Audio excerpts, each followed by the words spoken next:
ஆண்டவரும் இரட்சகருமாகிய இயேசு கிறிஸ்துவின் இனிதான நாமத்தில் உங்களை வாழ்த்துகிறேன், வரவேற்கிறேன். இந்த நிகழ்ச்சியை கர்த்தர் ஆசீர்வதித்து தருவாராக. இந்த நிகழ்ச்சியிலும் இந்த நாள் 3வது நாளிலும் நாம் கன்ஃபெஷன் அவர் சின்ஸ், பாவத்தை அறிக்கையிடுதல், அந்த காரியத்தை குறித்து நாம் பேசி பின்பதாக நாம் ஜெபிப்போம். ஜெபம். அன்புள்ள ஆண்டவரே, இந்த அருமையான வேலைக்காக மக்கள் நன்றி செலுத்துகிறோம். ராஜாவே, அப்பா, இந்த வேலையிலும் நீர் பேசுங்க, அடியின் மூலமாக இயேசுவே, நீர் உடைய பிரசனத்தால் நிரப்புங்க. இயேசுவின் மூலம் ஜெபிக்க நல்ல பிதாவே, ஆமே. இன்னைக்கு பார்த்தீங்கன்னா தப்பு, பாவம், குற்றம் இல்லாத தமிழ்நாட்டில், இந்தியாவில் பார்க்கலாமா? இல்லாத நாடாக பார்க்கலாமா? முடியாது. எல்லா இடங்களிலும் குற்றம் இருக்குது. என்னது பாவம் செய்கிறாங்க எல்லாருமே. பாருங்க, ஆதி காலத்திலிருந்தே அது ஆரம்பமாகிறது. நிறைய இடத்துல ஒரு மிஸ்டேக் பண்ணாங்க. அந்த ஆதாம் ஏவாள் காலத்தில் பார்க்குறோம், அவங்க இயேசு ஆண்டவர் சொன்ன கனியை ருசிக்காதீங்க சொன்னாங்க. ஆனால் ஆண்டவர் சொன்ன காரியத்தை மீறி அவங்க செய்தாங்க. செஞ்சதுக்கு அப்புறம் இயேசு ஆண்டவர் அங்கே வருகிறார். வந்து அவர்களை கூப்பிடும் பொழுது அவர்கள் ஒளிந்து கொள்கிறார்கள், தங்களை மறைத்து கொள்கிறார்கள். மறைத்து கொண்டு ஆண்டவரிடத்திலே பேசுகிறார்கள். அப்போ ஆண்டவர் கேட்கிறார், நீங்கள் சாப்பிடக்கூடாத பழத்தை நீங்கள் சாப்பிட்டீங்களான்னு கேட்கும் பொழுது அவங்க வந்து உடனே அம்மா அப்படின்னு சொல்லலை, அடுத்தவங்க மேலே தான் காரியத்தை சொன்னாங்க, பழியை போட்டது. இவன் சொன்னதுனால நான் செஞ்சேன், இவன் சொன்னதுனால செஞ்சேன். இந்த இடத்துல நம்ம ஒத்துக்கொள்ளாமல் இருக்கிறோம்ல, அதுதான் பெரிய பாவம். நம்ம அது இந்த ஒத்துக்கொள்ளாமல் அவங்க வந்து என்னை சர்ப்பம் சாப்பிட சொன்னிச்சு, என்னுடைய மனைவி சாப்பிட சொன்னா, அதனால நான் சாப்பிட்டேன் அப்படி சொன்னதுனால அங்கே என்ன நடக்குது? அவங்க தோட்டத்தொட்டு போகிறதுக்கு அந்த தோட்டத்தையே விட்டு வெளியே போக வேண்டிய நிலைமை வந்துச்சு. அப்புறம் அந்த ஒரு சுதந்திரம் அவங்கள விட்டு போயிடுச்சு. கஷ்டப்பட்டு உழைச்சி சாப்பிட வேண்டிய நிலைமை வந்துச்சு. அவங்க ஒரு தவறுனால அவங்க செஞ்சதுனால பரிதாபமான நிலைமை இன்றைக்கும் அது தொடர்ந்து கொண்டே இருக்கிறது. பாவம், ஆனால் பாவம் வந்து உலகத்திலே சுற்றி கொண்டு இருக்கிறது. ஏன்னா இந்த உலகம் பாவம் நிறைந்த உலகமாக இருக்கிறது. பாவம் வந்து எப்பொழுதும் காற்று போல, இந்த சைடுலேருந்து அப்படி அடிக்கலாம், இந்த சைடுலேருந்து வரலாம். எப்போ என்ன நேரத்தில் அந்த பாவம் நம்ம மேற்கொண்டு தெரியாது, ஆனால் வரும். அது நம்ம சொல்ல முடியாது. ஆனால் நம்மளுடைய பாவம், நம்ம செய்த பாவத்தை நம்ம உணர்ந்து நம்ம அறிக்கை பண்ணணும். சரிங்களா? எப்படி நீதிமொழிகள் 28:13 பார்க்கிறோம், தன் பாவங்களை மறைக்கிறவன் வாழ்வடைய மாட்டான், அவைகளை அறிக்கை செய்து விட்டு விடுகிறவனோ இரக்கம் பெறுவான் போட்டிருக்கு. பாருங்க, நம்ம பாவத்தை செஞ்சிருப்போம், ஆனால் அந்த பாவத்தை இன்னொருத்தவன் அவன் செஞ்சான் நான் செய்யலை, நம்ம ஒத்துக்காம இருக்கிறோம்ல, அதை நம்ம என்ன செய்யணுமா? வாழ்வடைய விடாதான், நம்ம இருக்கவே விடாத. நிறைய பேர் இந்த மைண்டு பாருங்க,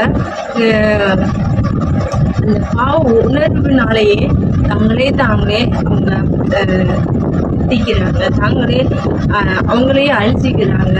அப்படிப்பட்ட சூழ்நிலை ஏற்படுது. ஆனால் நம்முடைய வசனம் சொல்லப்பட்டு இருக்குது, அதை அறிக்கை செய்து நான் செஞ்ச பாவம், நான் செஞ்சுட்டேன் அப்படின்னு நம்ம சொல்லி நம்ம அறிக்கை பண்ணோம்னா நம்மளுக்கு இரக்கம் கிடைக்குமா? பாருங்க, நம்ம வேதத்துல பார்க்கலாம், பழைய ஏற்பாட்டு புஸ்தகத்துல யாக்கோபு ஏசா அண்ணா தம்பிகள் 2 பேரும் பாரு, ஏசா வந்து இளையவன், யாக்கோபு மூத்தவன். யாக்கோபு வந்து ஏசாவை ஏமாற்றி எல்லாவற்றையும் பறித்து கொண்டு மாமனார் வீட்டுக்கு சென்று விட்டான். எவ்வளோ ஒரு இது காரியம்! அவன் தப்பு செஞ்சான்ல. அப்போ தப்பு செய்யும் பொழுது அவனுக்கு அங்கே என்ன நடக்கு? அவனுக்கு அந்த போன இடத்துல இருந்து மீண்டும் வெளியே போக முடியல. அவன் அங்கேயே இருக்கணும் அப்படின்ட்டு அந்த மாமனார் வீட்டில் வெளியே விடாமல் அங்கேயே வச்சு இவ்வளோ வருஷங்களாக அவனுக்கு கீழே வேலை செய்து அந்த ஒரு சூழ்நிலையை அவன் பெற்றுக்கொண்டான். தப்பு செஞ்சதுனால, தம்பியை ஏமாற்றதுனால, அது ஒரு பாவம் தானே. ஏமாற்றதுனால அப்படி ஒரு காரியம் அவன் செய்தான். பின்பதாக இது பழைய பாட்டில் நம்ம என்ன செய்கிறோமோ அது பதிலாக தண்டனை உண்டு. ஆனால் புதிய பாட்டில் நம்ம பார்க்குறோம், இளையகுமாரன் கதையை நம்ம பார்க்கிறோம். இளையகுமாரன் அப்பா, அவனுடைய அப்பா தான். ஏன்னா மகனுக்கு உரிமை இருக்கு, என்ன பேசலாம், என்னன்னாலும் பேசுறதுக்கு உரிமை இருக்கு. அப்போ அவன் அப்பாவிடத்துல எனக்கு என்னுடைய இதை தாங்க, நான் போறேன் அப்படின்னு சொல்லிட்டு உரிமையோடு வாங்கிறான். அப்பாவும் அவனை ஒன்றும் சொல்லலை, அவனுக்கு புரியதை கொடுக்குறாங்க. அது அது தப்புன்னு உணரலை. அந்த டைம்ல அவனுக்கு தப்புன்னே தெரியல. அவன் எல்லாத்தையும் வாங்கி கொண்டு போய் அதை எல்லாம் வச்சு செலவு பண்ணதுக்கு அப்புறம் தனக்கு ஒண்ணுமே இல்லாதப்போ அவனுடைய மைண்டு தெளிவாகுது. நான் என்ன பண்ணேன், என்ன செஞ்சேன் அப்படின்னு சொல்லி அவனுடைய சிந்தனையில ஓடும்போது அவங்க அப்பாவில தான் நினைக்கிறான். அப்போ அவன் திரும்பி போகும்போது உங்க அப்பாட்ட சொல்றான். லூக்கா 15, 18, 21 பார்க்கிறோம்.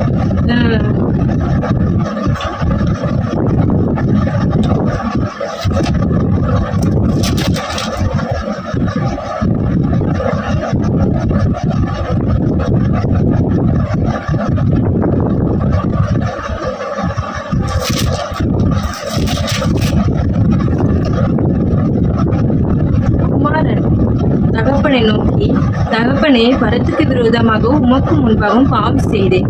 இனிமேல் உம்முடைய குமாரன் என்று சொல்லப்படுவதற்கு நான் பாத்திரன் அல்ல என்று சொன்னான். பாருங்க, எப்படியா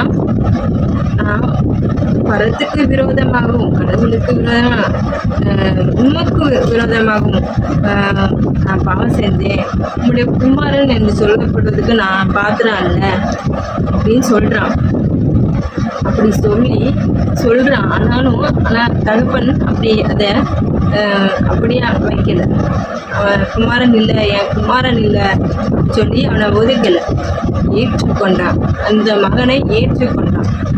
24வது வசனத்துல பார்க்கிறோம், என் குமாரனாகிய இவன் மரித்தான், திரும்பவும் உயிர்த்தான், காணாமல் போனான், திரும்பவும் காணப்பட்டான் என்றான். பாருங்க, அவன் போனான்ல, அப்பா விட்டு தூரமா போய் திரும்பி வந்திருக்கான். அவன் போனது வேற, இப்போ வந்தது புது மனுஷனா அவங்க தகப்பன் அவனை ஏத்துக்கிறார், புது மகனாக ஏத்துக்கிறாரு. ஃபர்ஸ்ட் அவங்க இருந்தப்போ எப்படி இருந்திருப்பாங்க, மகனாவே ஏற்றுக்கொண்டாங்க. பாருங்க, அவன் உயிர்த்தான், காணாம போனான், திரும்பவும் காணப்பட்டான். பாருங்க, அவங்க அப்பா சந்தோஷமா அவனை ஏற்றுக்கொண்டு அவனை முத்தம் செய்து அவனுக்கு விருந்து வைக்கிறாங்க. பாருங்க, அந்த ஆண்டவர் தான் இயேசு கிறிஸ்து. தகப்பன் இருக்கிறாங்கல்ல, நம்ம இயேசு கிறிஸ்து பெரிய தகப்பன். அவரிடத்துல நம்ம தவறுகள் செய்யறது அவருக்கு மறைவா இருப்பதில்லை, எல்லாமே அவருக்கு வெளியரங்கமா இருக்கிறது. அதனால நம்ம ஆண்டவரிடத்துல தவறுகளை சொல்லி ஆண்டவரிடத்துல நம்ம ஒப்புரவாக்கணும். பேதுரு, இயேசுடைய சீஷர்ல பேதுரு குறித்து உங்களுக்கு தெரியும். அந்த பேதுரு என்ன செய்தான், ஆண்டவரை காட்டி கொடுத்தான். ஆண்டவரை தெரியாதுன்னு சொல்லி மறுதளித்தான். இயேசு சொல்லியிருந்தார், நீ என்னை மறுதளிப்பன்னு சொல்லுவ அப்படின்ட்டு. அப்படி அவனும் மறுதளித்தான். எல்லாம் முடிஞ்சதுக்கு அப்புறம் சேவலும் போகுது அவனுக்கு. அப்போ ஆண்டவர் சொன்னது நான் அப்படியே என்னுடைய வாயினால சொல்லியிருக்கேனே, செஞ்சுட்டேனே. ஏன்னா அவனுக்கு ஆண்டவரோட எப்போது இருக்கிற ஒரு சீஷன். அவனுக்குள்ள அவ்வளோ ஐயோ நான் அவரை போய் நான் இப்படி செஞ்சுட்டேனே சொல்லி மனம் கசந்து தனியா போய் மனம் கசந்து அழுகுறான். ஆனா அந்த அழுதான். ஆனா அவனுக்குள்ள புது ஜீவனை ஆண்டவர் கொடுத்தாங்க. ஆண்டவர் இயேசு கிறிஸ்து பேதுருவை வல்லமையாக பயன்படுத்தினார். பாருங்க, இந்த ஆண்டவர் தான் நம்மளுடைய இயேசு கிறிஸ்து. நம்மளுடைய பாவத்தை அறிக்கை செய்யணும். அறிக்கை செய்யும் பொழுது நமக்கு இரக்கம் கிடைக்கும். அவரிடத்துல மன்னிப்பு உண்டு. அவர் நம்மளை மன்னித்து நம்மளை ஏற்றுக்கொள்கிற ஆண்டவராக இருக்கிறார் நம்மளுடைய இயேசு கிறிஸ்து.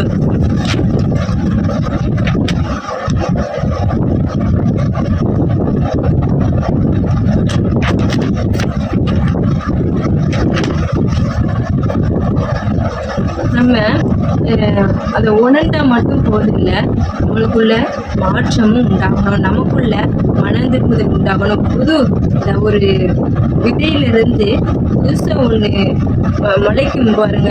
செடி முளைக்கும் போது அதை பார்க்கும்போது எவ்வளோ நம்மளுக்கு முளைச்சிருச்சு அப்படின்ட்டு ஒரு உணர்வு வரும்ல. அதை பார்க்கும்போது அந்த உணர்வு உங்களுக்குள்ள வரணும்.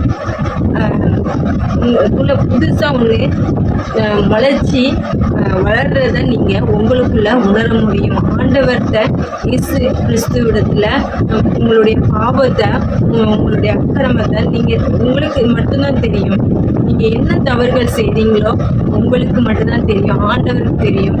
நீங்கள் யார்கிட்டையுமே சொல்ல முடியாது நான் இப்படி தப்பு செஞ்சுட்டேன். உங்களுக்குள்ள தோணும், இந்த மாதிரி தப்பு செஞ்சுருக்கேன் தோணும். ஆனால் ஆண்டவர் சமூகத்தில் வாங்க, நீங்கள் ஒன்றுமே பேச வேண்டாம்.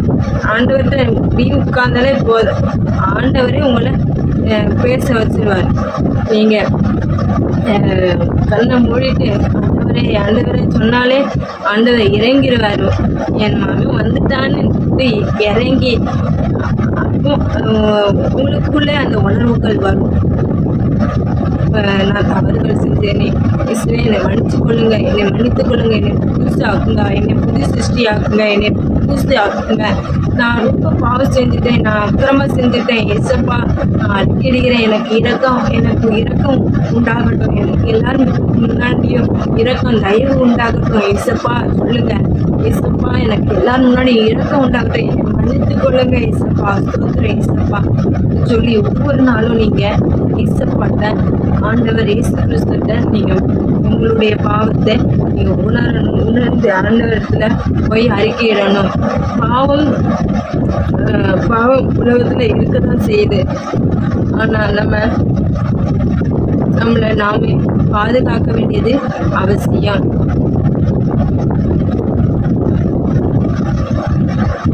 நம்ம இந்த வேளையில் நம்ம ஜெபிப்போம். நம்மளுடைய பாவத்தை உணர்ந்து நம்ம அறிக்கை செய்து ஆண்டவரிடத்துல சரணடைவோம்.